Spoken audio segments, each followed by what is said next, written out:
തമിഴ്നാട്ടിലെ ശിവഗംഗയിലെ ഒരു കൊച്ചു ഗ്രാമം ഒരു സാധാരണ പ്രഭാതത്തെ വരവേൽക്കുകയായിരുന്നു. ഗ്രാമത്തിലെ ഒരു സ്കൂൾ അധ്യാപകന് അന്ന് കൗതുകമുണർത്തിയ ചിത്രപ്പണികളുള്ള ആ മൺപാത്രച്ചീളുകൾ ആ നാടിൻ്റെ മാത്രമല്ല, ദക്ഷിണേന്ത്യയുടെ ചരിത്രത്തെ പുനഃസൃഷ്ടിക്കാൻ കെൽപ്പുള്ള വേദിയായി മാറി. വരൂ, നമുക്ക് കീഴടിയിലേക്ക് പോകാം. മധുരയിൽ നിന്ന് 13 കിലോമീറ്റർ മാത്രം അകലെ സ്ഥിതി ചെയ്യുന്ന ഈ കൊച്ചു ഗ്രാമത്തിൻ്റെ മണ്ണിനുള്ളിൽ ഉറങ്ങിക്കിടന്നത് ശിലപ്പതികാരവും മണിമേഖലയും പാടിപ്പതിഞ്ഞ സംസ്കാരത്തിൻ്റെ തെളിവുകളായിരുന്നു. അതെ, സംഘകാല ചരിത്രത്തിലേക്കുള്ള കവാടമായിരുന്നു. വൈഗാ നദിക്കരയിൽ മറഞ്ഞിരുന്ന ഈ നാഗരികതയെ വൈഗാ നദീതട സംസ്കാരം എന്ന് വിളിക്കുന്നു. ഇന്ത്യയുടെ ചരിത്രം ഉത്തരേന്ത്യയുടെ ചരിത്രമായി മാത്രം കണ്ടുപഴകിയ പാഠ്യപദ്ധതിയാണ് നമുക്കുള്ളത്. ദക്ഷിണേന്ത്യൻ സംസ്കാരങ്ങൾ ഒരു പിന്തുടർച്ച മാത്രമാണെന്ന് കരുതിപ്പോന്നിരുന്ന ചരിത്ര വീക്ഷണങ്ങൾക്ക് ഒരു മാറ്റമായാണ് കീഴടി നമുക്ക് മുന്നിൽ നിൽക്കുന്നത്. 2014 archaeological survey of India Amarnath രാമകൃഷ്ണയുടെ നേതൃത്വത്തിൽ ഇവിടെ പര്യവേഷണം ആരംഭിക്കുകയായിരുന്നു. കേന്ദ്രത്തിൽ നിന്നുള്ള രാഷ്ട്രീയ നീക്കങ്ങൾ തുടർന്ന് ഖനനം തടസ്സപ്പെടുകയും 2017 തമിഴ്നാട് സർക്കാരിന്റെ പുരാവസ്തു വകുപ്പ് പദ്ധതി ഏറ്റെടുത്ത് കൂടുതൽ ആഴത്തിൽ പഠനം നടത്തുകയും ചെയ്തു. ആ മണ്ണിനുള്ളിൽ നിന്ന് അതിപുരാതനമായ ഒരു നഗരം തന്നെ അവർ പുറത്തെടുത്തു. 800 BCക്ക് മുമ്പ്, അതായത് 2800 വർഷങ്ങൾക്ക് മുമ്പ് ചുടുകട്ട കൊണ്ട് നിർമ്മിച്ച ഒന്നിലേറെ മുറികളുള്ള കെട്ടിടങ്ങളിൽ ജീവിച്ചിരുന്ന മനുഷ്യർ. കിണറുകളും പൈപ്പ് ലൈനുകളും കനാലുകളും അഴുക്കുചാലുകളും ജലസംഭരണ സംവിധാനങ്ങളും വികസിപ്പിച്ച മനുഷ്യർ. അവർ പല നിറത്തിലും വലുപ്പത്തിലുമുള്ള മൺപാത്രങ്ങൾ ഉപയോഗിച്ചിരുന്നു. അവർ മുത്തുകളും മാലകളും അണിഞ്ഞിരുന്നു. അഗേറ്റ്, ക്വാർട്സ്, കാർണീലിയം തുടങ്ങിയ കല്ലുകളിൽ ഉണ്ടാക്കിയ മുത്തുകളും സ്വർണം, ചെമ്പ്, ഇരുമ്പ് തുടങ്ങിയ ധാതുക്കളുടെ തെളിവുകളും അവിടെ നിന്ന് ലഭിച്ചു. അവിടെ കുട്ടികൾ കളിക്കോപ്പുകൾ ഉപയോഗിച്ചിരുന്നു. വിശ്രമ സമയം ആനന്ദകരമാക്കാൻ അവർ പകിട കളിച്ചു. ഇതിനൊക്കെ പുറമെ സാക്ഷരരായ സമൂഹമായിരുന്നു അവർ. സിന്ധു നദീതട ലിപിയുമായി സാമ്യമുള്ള ഗ്രാഫിറ്റി ലിപിയും തമിഴ് ബ്രഹ്മി ലിപിയുടെ ശാസനങ്ങളും അവിടെ നിന്ന് ലഭിച്ചു. കൂടാതെ ദൂരദേശങ്ങളുമായി അവർ വ്യാപാരവും നടത്തിയിരുന്നു. ഈ തെളിവുകളെല്ലാം ദക്ഷിണേന്ത്യയിൽ സമാന്തരവും വികസിതവുമായ ഒരു സ്വതന്ത്ര ചരിത്രം ഉണ്ടെന്നാണ് ചൂണ്ടിക്കാട്ടുന്നത്. ഇനി നമുക്ക് ചരിത്രത്തെ ഒരു ചാർട്ട് രൂപത്തിൽ മനസ്സിലാക്കാം. ശിലായുഗ കാലഘട്ടം, അതായത് സ്റ്റോൺ ഏജ്, അവസാനിക്കുന്നത് ഏകദേശം 4000 BCയിലാണ്. പിന്നീട് നിലവിൽ പഠിക്കുന്ന ചരിത്രമനുസരിച്ച് ചെമ്പ് യുഗവും അതിനുശേഷം ഇരുമ്പ് യുഗവും വരുന്നു. ചെമ്പ് യുഗം, അതായത് ചാൽക്കോലിത്തിക് കാലഘട്ടത്തിൽ ആളുകൾ ചെമ്പ് ഉപയോഗിച്ച് ഉപകരണങ്ങൾ നിർമ്മിക്കാൻ പഠിച്ചിരുന്നു. സിന്ധു നദിയുടെ സംസ്കാരം ഈ കാലഘട്ടത്തിലാണ്. 3500 മുതൽ 1700 BC വരെയാണ് ഈ കാലഘട്ടം നിലനിന്നിരുന്നത്. ഇതിനുശേഷമാണ് ഇന്ത്യൻ ചരിത്രത്തെ ഉത്തരേന്ത്യൻ, ദക്ഷിണേന്ത്യൻ ചരിത്രങ്ങൾ എന്ന് രണ്ടായി തിരിക്കുന്നത്.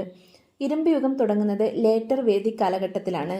പിന്നീട് ചരിത്രം മഹാജനപദങ്ങൾക്കും മൗര്യഗുപ്ത സാമ്രാജ്യങ്ങൾക്കും വഴിമാറുന്നു.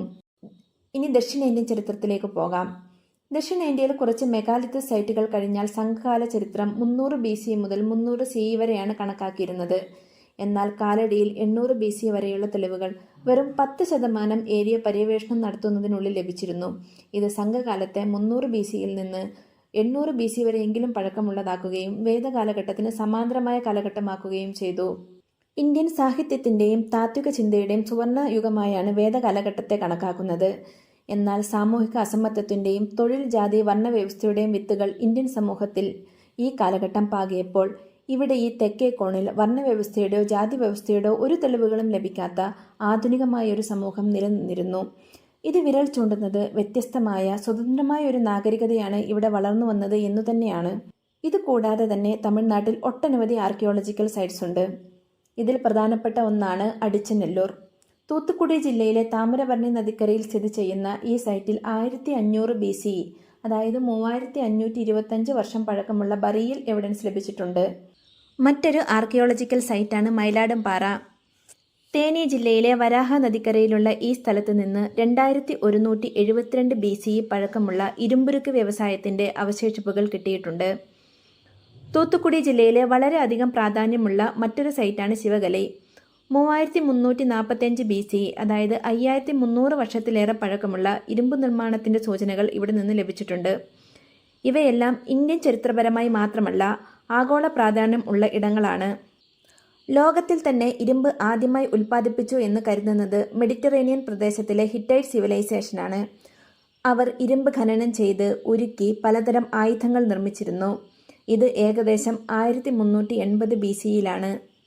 അതിനും എത്രയോ നൂറ്റാണ്ടുകൾക്ക് മുമ്പ് ശിവകലയിൽ ഇരുമ്പുരുക്ക് സംവിധാനം വികസിപ്പിച്ചിരുന്നു. അതിനാൽ ലോകചരിത്രത്തിൽ തന്നെ പ്രാധാന്യം അർഹിക്കുന്ന ഒരിടമാണ് ശിവകലയും അവിടുത്തെ പര്യവേഷണവും. നമ്മുടെ നിലവിലുള്ള പാഠ്യപദ്ധതി അനുസരിച്ച് 3345 BCE ചെമ്പ് യുഗത്തിന്റെ ഭാഗമാണ്. അതായത് ഇരുമ്പ് ഉപയോഗിക്കാത്ത സിന്ധു നൃത്തട സംസ്കാര കാലഘട്ടത്തിൽ വരുന്നു.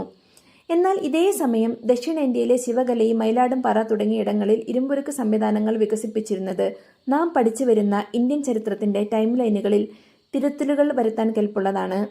കീഴടിയിലെ കണ്ടെത്തലുകളും ശിവകലയിലെ കണ്ടെത്തലുകളും അനുസരിച്ച് വരുന്ന മാറ്റങ്ങൾ തിരുത്തിയ ടൈം ലൈനായി നൽകിയിരിക്കുന്നു.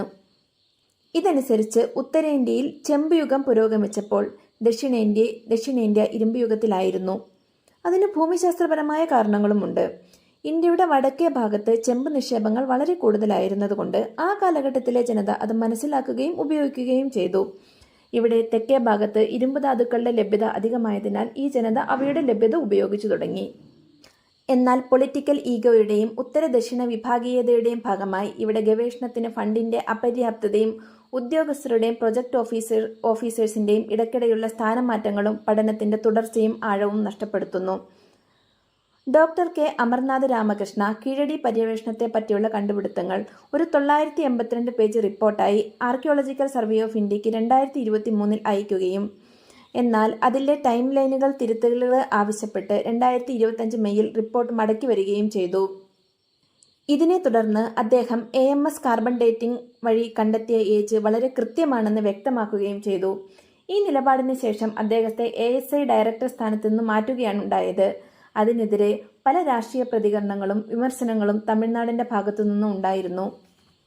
നമ്മൾ എന്താണ് ഇതിൽ നിന്ന് മനസ്സിലാക്കേണ്ടത് എന്ന് വെച്ചാൽ, ഇതിനെ ഒരു രാഷ്ട്രീയ മത്സരമോ ഉത്തരേന്ത്യൻ ദക്ഷിണേന്ത്യൻ വിഭാഗീയത ആയി കാണാതെ അറിയാനും പഠിക്കാനുമുള്ള താല്പര്യമായി വേണം കണക്കാക്കാൻ. നമ്മുടെ കാൽക്കീഴിലെ ഈ മണ്ണിനുള്ളിൽ മറഞ്ഞിരിക്കുന്നത് നൂറ്റാണ്ടുകൾക്ക് മുന്നേ ജീവിച്ചിരുന്ന നമ്മുടെ പൂർവികരുടെ കഥയാണ്. അവർ കെട്ടിപ്പടുത്തിയ നഗരത്തിന്റെയും സംസ്കാരത്തിന്റെയും കഥയാണ്. അവരിലേക്ക് വെളിച്ചം വീശുന്ന കണ്ടെത്തലുകൾ ഇനിയും പ്രതീക്ഷിച്ചുകൊണ്ട്. നന്ദി.